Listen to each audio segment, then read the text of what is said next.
Next up, back to that social media, create consistent content and social media. So one of the things that I talk about a lot is I say that we are in a give first economy. I wrote a whole book about it, right?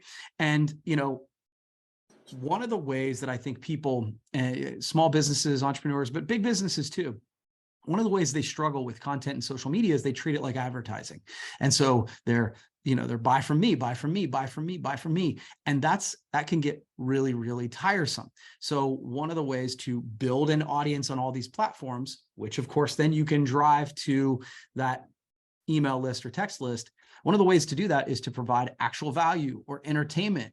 And I think part of that is just knowing exactly who your customer is, right? You're going to reach directly into them because you're going to do things that entertain them or answer questions for them.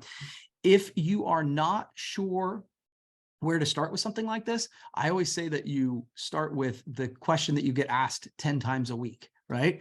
Make a list of those questions that you are consistently asked and then answer them, right? And do so in a way that is not overly salesy. It just answers the question. Again, back to the plumbing thing. How do I get my drain clear, right? So you would say, hey, here are 3 easy ways to check, before you have to call a plumber. You do this, or do this.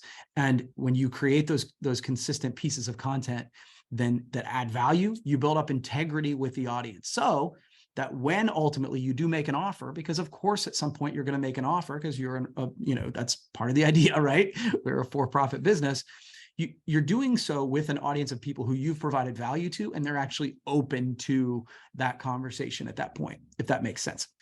And actually, one of the things I was talking to somebody about the other day, I'm like, you start down this path and you can't see all the roads in front of you. When you show up and you're creating consistent content that provides value, other open doors will open up. Other opportunities will show up when you do this over and over again. And here's what I'll tell you.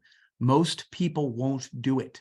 And, one of the things that, happens when you do the thing that most people won't do, you get opportunities that most people don't have.